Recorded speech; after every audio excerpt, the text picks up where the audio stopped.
Half Dozen Customs. We're back out here for a little Monte Monday action.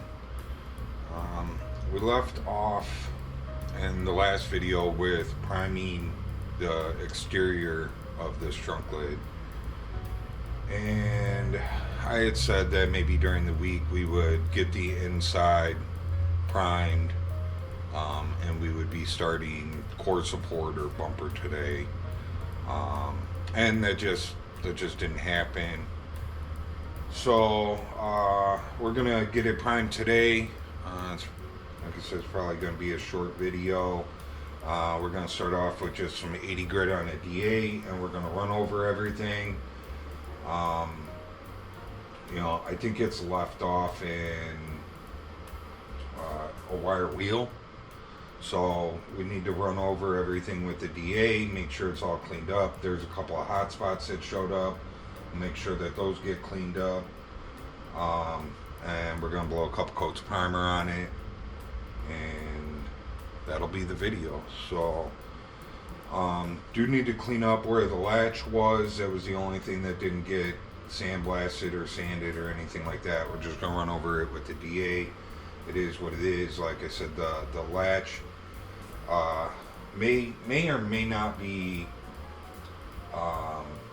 going right back there. I kind of had an idea over this past week of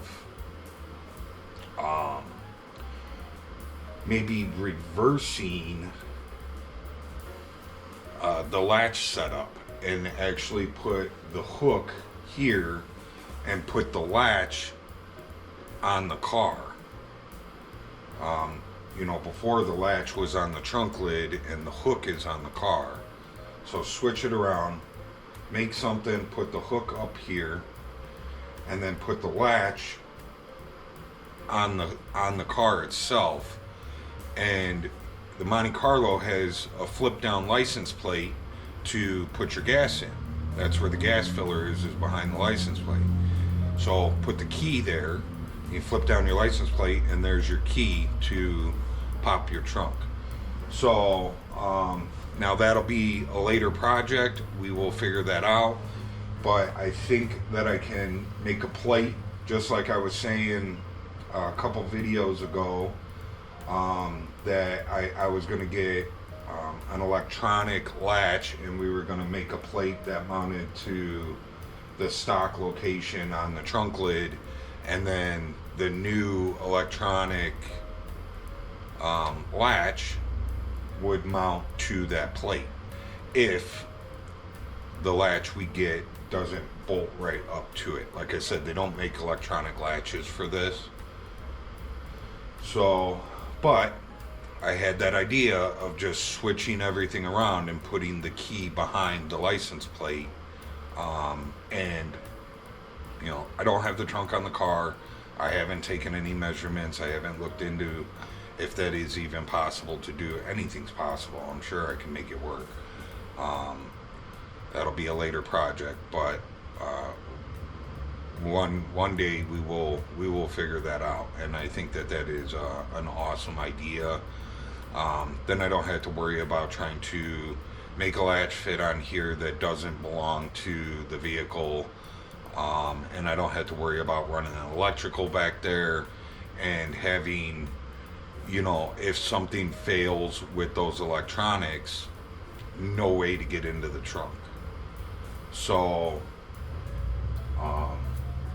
yeah, you know, I mean, we could still make it electronic if we want, switching everything around, and then that way, if the electronics do fail, there's still a key to get in.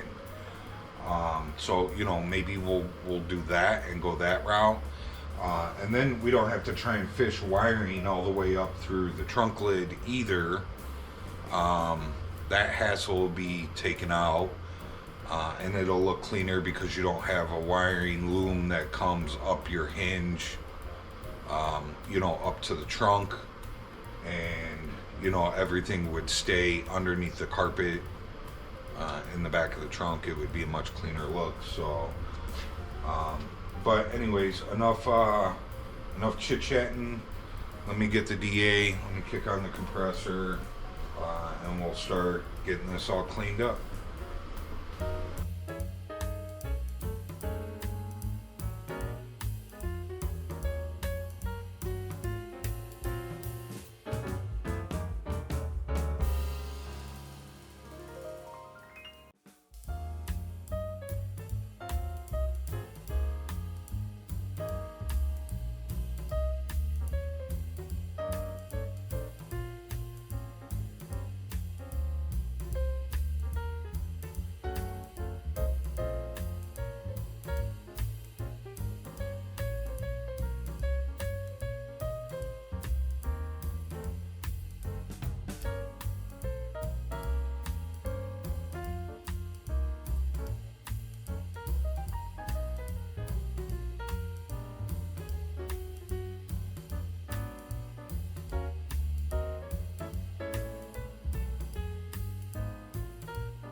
Okay, I'm gonna change my sandpaper over here.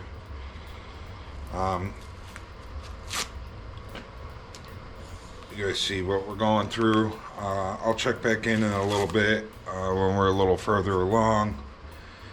You know, I don't normally video when we prime. Maybe I will, maybe I won't. I don't know. But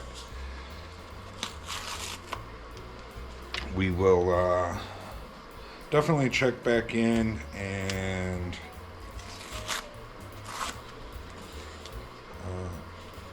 we'll see how we're doing. Sandpaper is not coming off very easy. It's coming off in pieces. Alright, we'll be right back. Alright, I just ran around the other side. It's only been maybe 15 minutes since I shut you guys down, so you guys didn't miss a whole lot. We still got this center section over here to finish up, so let's get this finished up and we'll blow everything out, make sure it's all nice and clean, and we'll start mixing up some primer.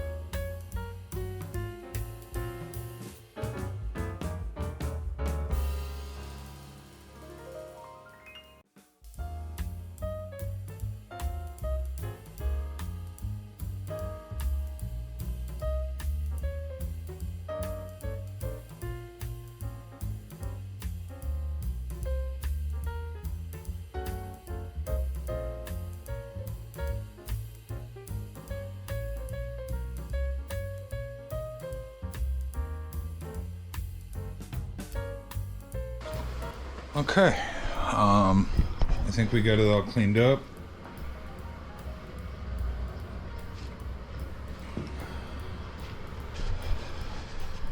You know, if you remember going back, like, you know, we cleaned all this up with the wire wheel, and we had some surface rust in this area that I had an issue with the sandblaster where a bunch of moisture was coming through. And we had a bunch of surface rust just right here in this area, and we went through and we wire wheeled everything, and like I kind of said at the beginning of this vehicle, that's where it was left off at, or the video, not the vehicle, the video, that's where it was left off at. And I just don't trust priming over that. I like to see that there is bite in it. And that's why we ran over everything with the 80 grit and got it all cleaned up. Then that way I know that there will be good adhesion. So I have the primer right here. We're gonna mix this up. If you're new here, so this is the primer I use. It's called High Tech. It's direct to metal. It mixes 4-to-1, and I usually do 4-to-1-to-1. I add some reducer to it. It's really thick, which is good for primer. If you're using a large tip gun, this gun, which is normally my base and clear gun, I can't read it out. Probably inside. Maybe.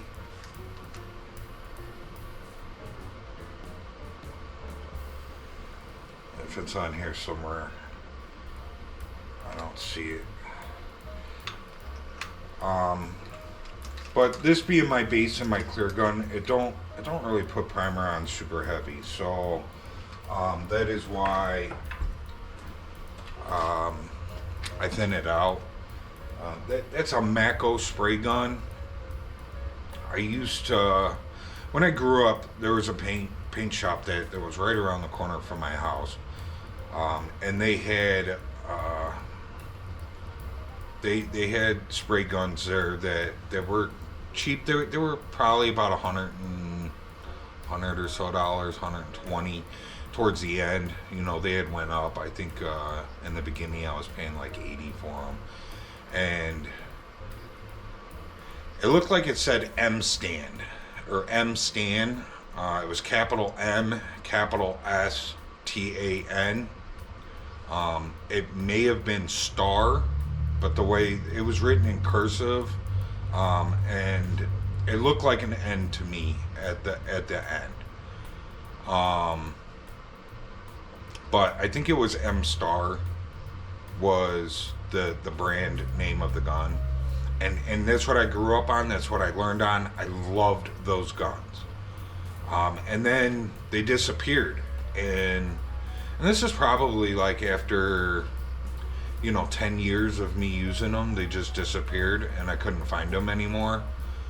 And then when I started dealing with Mako, I seen they had this spray gun from Mako, and it looked identical to those guns that I had used prior to this one. So, being on Mako, they were way more expensive, but I believe that they were the same gun. I believe Mako bought that gun out. Now, I don't deal with tool trucks anymore. I paid off my bills years ago. I owed them a lot of money. Well, I bought a huge toolbox, and then I was buying tools all the time to put in them, and and it adds up, and I owed them a lot of money. And when they were paid off, I closed all my accounts and told them stay away from me, and that was it. I had 3 of those guns. I'm down to that last one, and it's due to be replaced. I do have a brand new purple gun from Harbor Freight that it's brand new in the box. I should start using that for primer, and I don't think I would have to reduce it as much, at least, to use that gun. And I'm hoping maybe when it comes time to paint this Jeep over here that I'm gonna go pick up one of those Black Widows from Harbor Freight, and we're gonna give that a try. So, but I would definitely suggest a large tip for spraying this stuff if you don't want to reduce it. But I'm gonna get it mixed up, and I'll get a coat or two on here, and I'll show you guys where we're at. So stay tuned. Okay, just checking in with you guys. As you can see, I've blown a coat over where we did our body work, and I'm gonna blow a couple coats over that, and then we'll prime the whole thing. What I'm hoping, this being the inside of the trunk, is that we just go through and we wet sand down all the areas that we did some work and make sure that there's no sand scratches and everything looks good, and then we give a good scuff to the rest of the trunk lid. Maybe just run over a little bit with some wet sand and then scuff everything and be able to paint everything. Not everything needs a super sand afterwards. There's just a handful of problematic areas underneath here that I'm hoping to just be able to address those areas, and then we can go ahead and paint the rest of it. As long as the orange peel looks good and everything like that, and we can get away with the scuff, then that's what we'll do.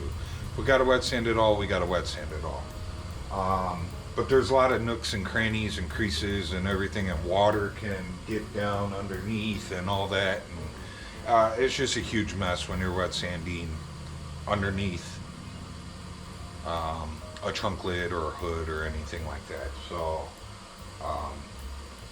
least amount of work we can do underneath here, the better, is what I'm trying to say. So we'll check back in when we're done priming. Well, we got it all primed up. I think it looks good.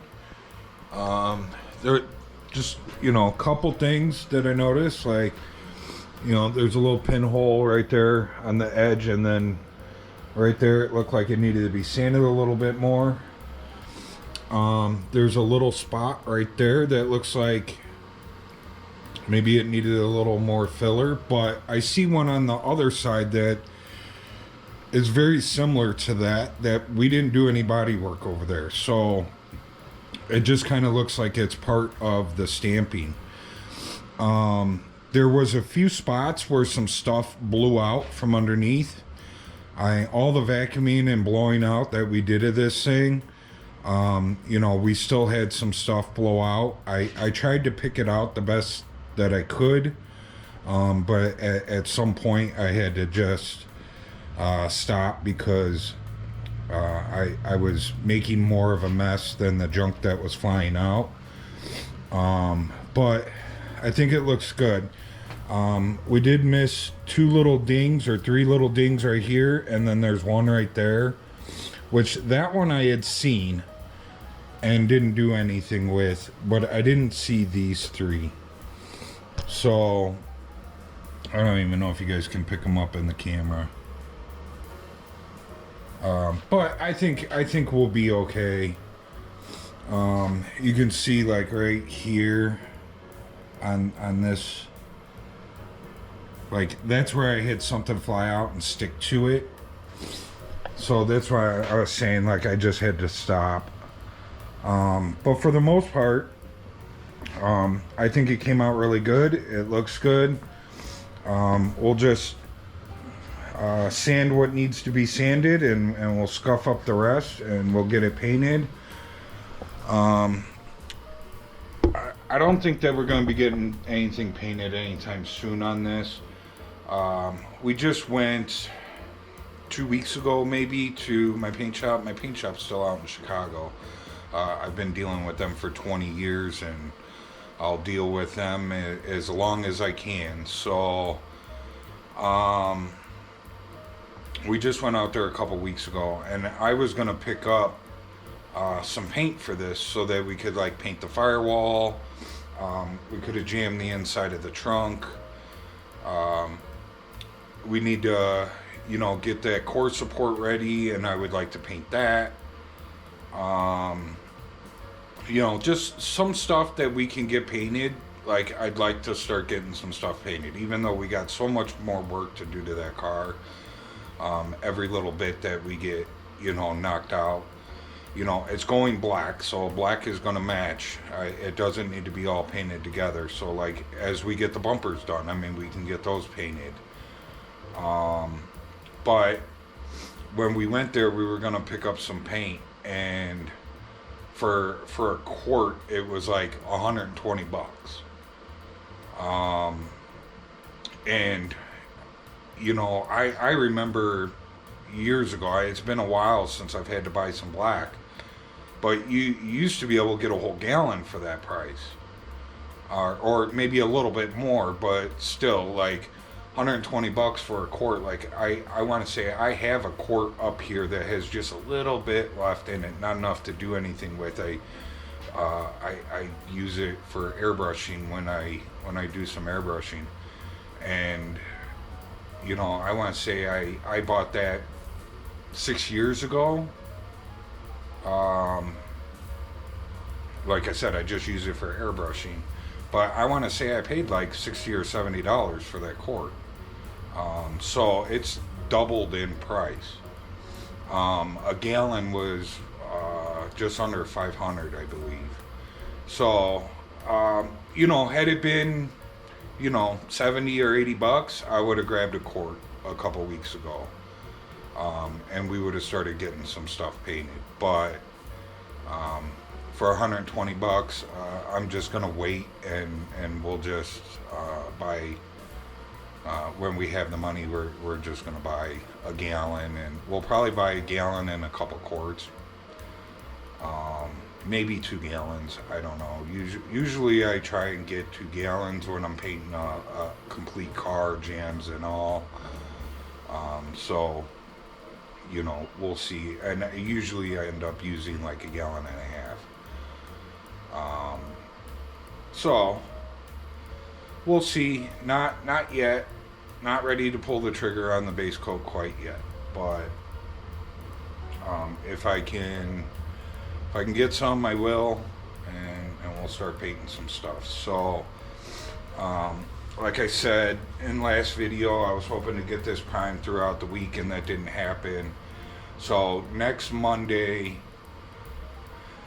depending on the weather, if it's a beautiful day out, we just hit spring last week, and it's been cold and snowy and whatnot. So depending on the weather, next Monday, if it's nice out, we'll drag that core support out on the other side of the shop, and we'll sandblast just what needs to be sandblasted.